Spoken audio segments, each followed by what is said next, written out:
everyone, I'm Aria Cortez. And I'm Daphne Joe. And this is It May Not Be Cool But. This is our web show where we talk about things that we love, but in our experience they weren't necessarily considered cool. So we'll be talking about them, playing various games, having discussions, and hopefully having a great time with you guys. At this show, it's not about being cool. It's about being you. So we hope you enjoy. So today's topic that we're going to be talking about is baseball. And with the season starting up that just started yesterday, we wanted to talk about it a little bit. And we know as a whole, baseball isn't uncool. It's a very popular sport that a lot of people enjoy, but what we're talking about is more, in our experience, it was more what team you liked that was more cool or not.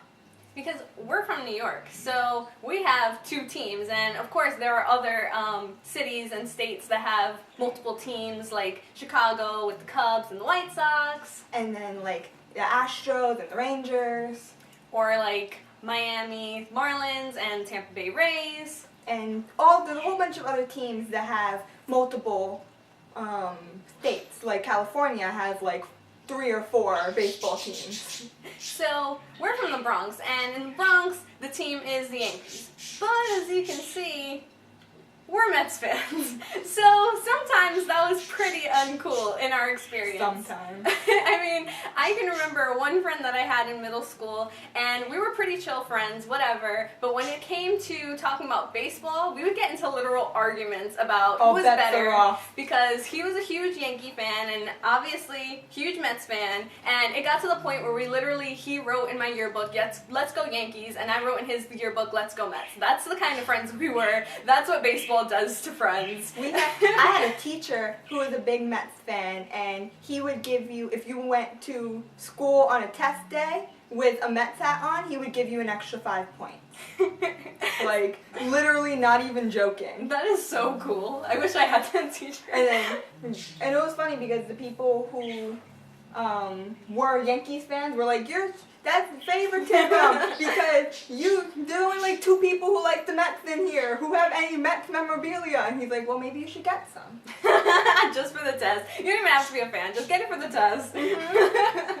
So that's what we're going to be talking about today. We're going to be talking about baseball and what we love about it. And we're also going to be talking about the fantasy aspect of it with fantasy baseball. And if you guys do that at all, you can let us know. And that's what we're going to be talking about today.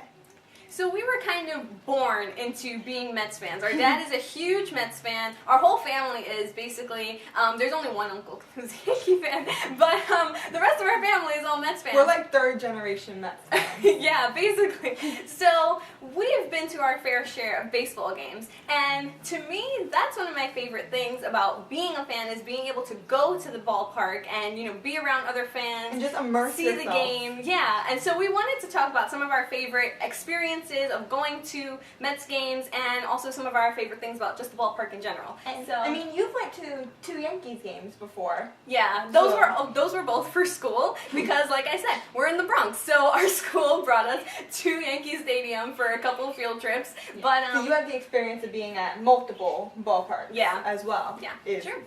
So, one of my favorite things about the ballpark is just being around other fans because it's a very different atmosphere than like being at home on your couch with your fans. And you're still yelling at the TV, but then it's like you're yelling at the game with thousands of other fans. And it always makes me laugh when there's like people from the other team. Like when we went to a baseball game recently, we were in a section that was mostly Mets fans, and we were playing San Francisco, and there was 2 fans, just like all the way at the bottom. And anytime they did anything, they would stand up like, "Yeah, come at us!" and then we like actually demolished them really bad. And then they were like, "Ha!" The whole section was like, "Ha, ha!" And it was funny. And it's funny to see the interaction between the other teams and the fans of the other teams, like in a friendly-ish, way. In like a friendly-ish rivalry way. Like when it starts getting more, then it's different. But in a friendly way, I like that a lot. So one of my favorite things is that, you never know what you're going to get when you go to a game. You can be witness to some history like we were that game that she mentioned. We were there last April when Matt was pitching and we set the record for 12 runs in an inning, and that was super cool to be there and see that. And you just never know what you're going to get. You don't know if your team is going to win and you're going to get to cheer, or your team loses and then you're walking out all like, oh man, he should have pitched better or whatever. Next time. And I mean, there's even, depending on where you sit, you could catch a ball or a t-shirt or, whatever. I don't want to catch a ball, though. Not even that I don't want to catch a ball. It's just, like, I don't want a ball hurtling towards my face. Yeah, I've never caught a ball or anything. Like, we've been over that I don't like balls hurtling towards my face. So, I mean, in theory it's cool, but, like, if that were to start happening, my first thought would not be trying to catch this ball. Just saying. And I do like the food. Like at Citi Field, one time we went to the Shake Shack and it took us 3 innings to get our food, but it was worth it. It was really good. Just in general though, because at that game it took 2 innings to get the food, and we didn't go to the Shake Shack. Right, yeah. And, there's a lot of other people there, but the food is always really good, and it's fun to just, be there and eating your hot dogs or your burger or whatever it is, and just enjoying the game with your family or your friends or whoever you're with. I love going to baseball games. It's so fun for me. And one last thing that I love about Citi Field in particular is that we have the little apple that comes up whenever we hit, whenever there's a home run, the little apple pops up and it's a whole big celebration. Yeah. And I mean, there are other teams that have things that go on when the home run happens, but I like the little apple that comes up, and I think it's really cute. And it's so fun to see in person, because you see it on TV, but when you see it in person, especially if you're sitting kind of near it or you have like a really good view of it, you're always like, yeah, there's the apple. Remember that one time the apple had a Band-Aid on it? Yeah, that made me laugh. Yeah, that was funny. So make sure to leave any comments about what you love at your local ballpark or at your ballparks that you've been to, and we'd love to read them. So make sure to comment them below. So you can't talk about going to a baseball game without talking about some awesome mascots because they just run around the game and get everyone pumped up, and obviously we have a soft spot for our favorite Mr. Met. He's so fun, and Mrs. Met, and they have like a little ball family. It's so cute. It always makes me laugh. I don't know how this started, but Syndergaard, our pitcher, somehow has a feud. Yeah, there's like this random Twitter feud. They have like a Twitter feud. It's so funny. That just makes me laugh in general because I'm like, see, you getting the mascot into this, and he's having a feud with the player now.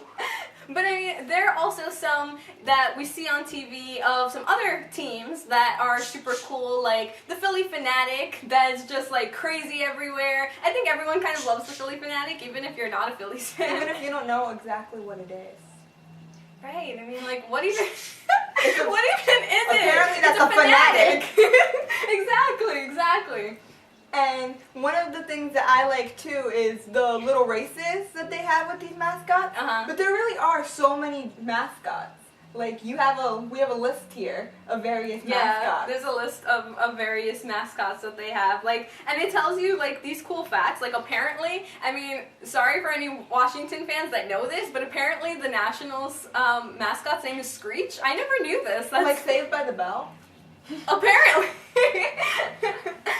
And so one of the things that we like to watch as well, we don't go to the other games, or we haven't been to other games besides ones in New York, but one of the things that we like to watch when we watch games are the various races, like I said, like the one in Milwaukee where they have the little hot dog guys running around, and then the one that they have in Washington with the president's race. That one's really funny. I like that one. That one's really funny. Just because there's like the big head factor. And they're like trying to run. They got the big head really sets it over for me. And speaking of Milwaukee, I really like the when we face Milwaukee when they have home run. What they do instead of we have the apple, but what they do, they have the brewer, their mascot. He does he goes down a slide. Bernie's brewer. He goes down the slide, and that's one of my favorites. That's not our team. I really like that one. It's like super cool. And like one of my favorites is the Marlins, that they have that big like fish tank and it has the little guys flowing in. It's like a whole celebration. I know, it's like this really cool wall. Yeah, that's really fun. That's one of my favorites too. Besides our team, obviously. So, what's your favorite team, and what's your favorite mascot? Your favorite home run celebration? We'd love to know. One thing that we do as baseball fans, we enjoy doing fantasy baseball, and we enjoy it, but draft day is really stressful for me. Seriously. I don't know if it's just me. It may just be me. No. It's a struggle for me. And we just had ours like last week, so we're totally fresh off experience here. It is so stressful. Like, you have your queue up for the first like few picks, and you know who you're gonna pick for like the first few picks, and then it starts getting to the mid round, and you're like, okay, where are the good people? Like, okay, I gotta find this sleeper pick. Where is he? Okay, this person just took it right before me. Yeah, that's more my issue. I'm like, I was a lot more calm this year than I was like previous years, but one thing that was annoying me, for lack of a better word, was that I was pick 6 in our draft of 10 people, and for some reason, like, the 4th person or the person right before me kept getting the person that I like had in the queue, and I'm like, okay, I'm ready. This is the person. This is gonna be my pick, and then it's like, boop, and then taken drafted by someone else. And it's like, okay then. Like, I'm gonna be real. I am in a fantasy baseball team with my dad, and me, yeah, and our older sister, and I was a little offended because he took my pick right before me, like literally he was number 5, and there was a little bit of like we telling you, it messing up. Like, when we were in school, there was like, it was determined by friendships and stuff. There was some words said after that. Seriously, it's true. Tensions flared. Family members turned against each other.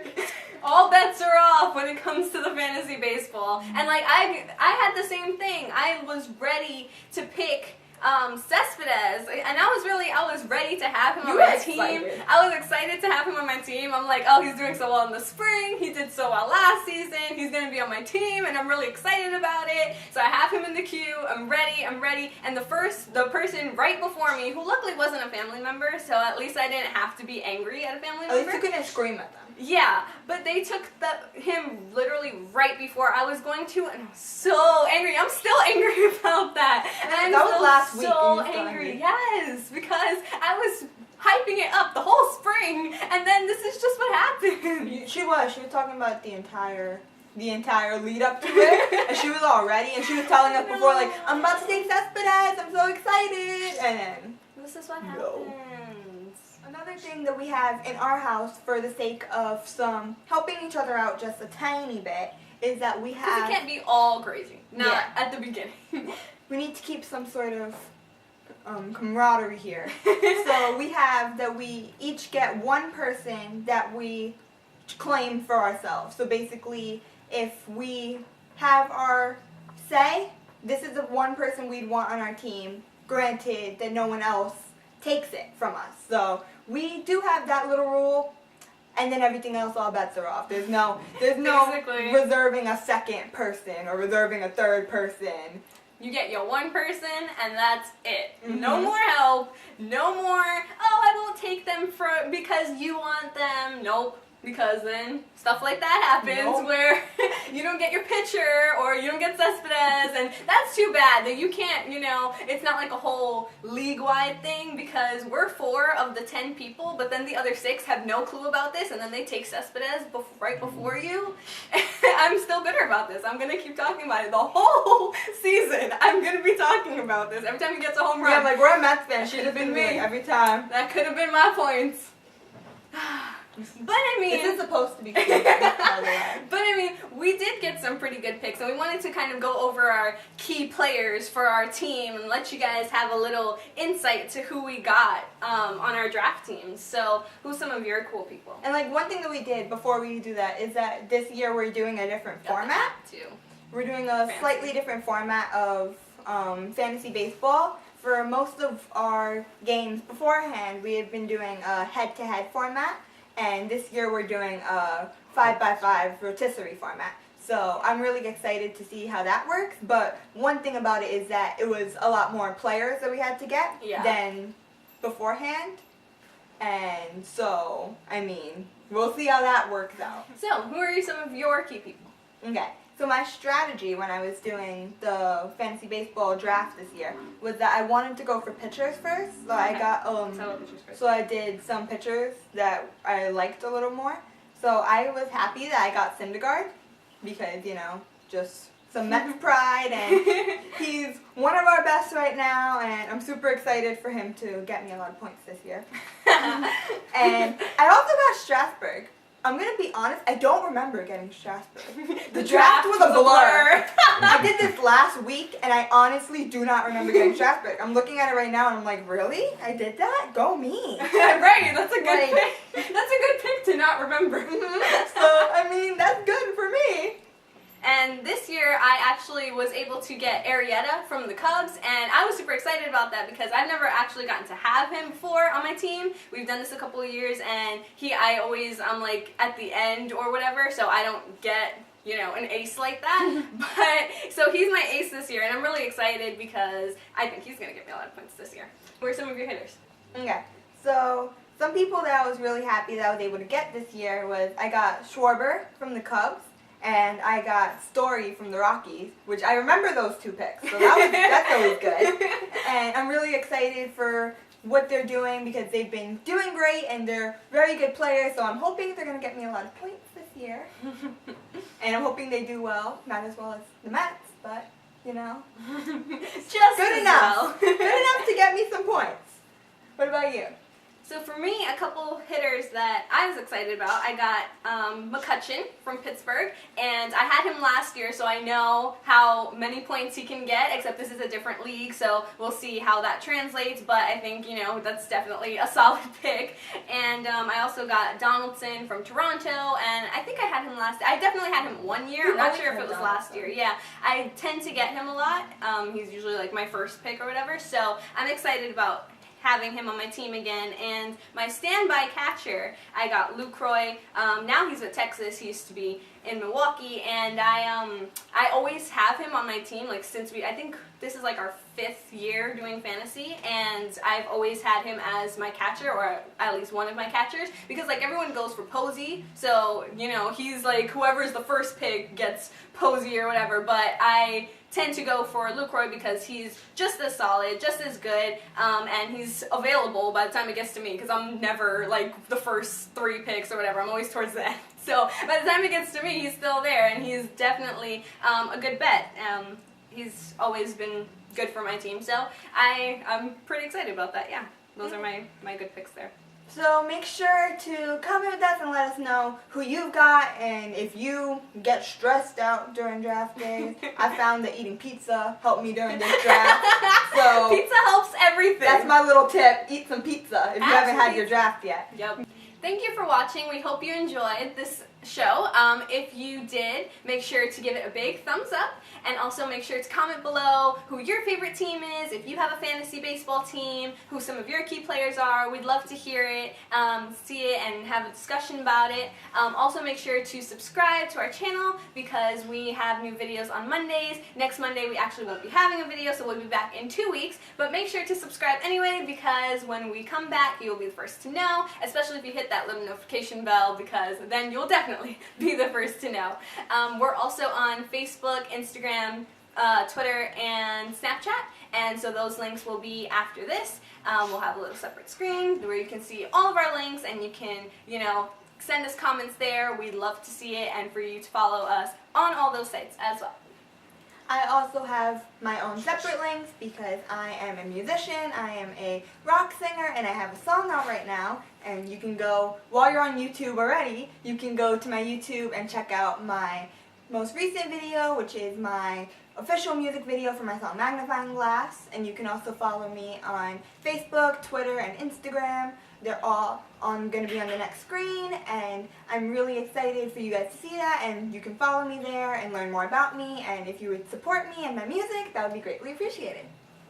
I am a pop and country singer, and so I'm also on Twitter, Instagram, and Facebook. My links are there. While you're on YouTube, you can go to my official channel where the music video for my single In Real Time just premiered on Friday. So if you would go watch that too, that would be greatly appreciated. Also, next week, me and Daphne will not be doing a show, but we will be doing a stage show where we'll be playing some of our songs.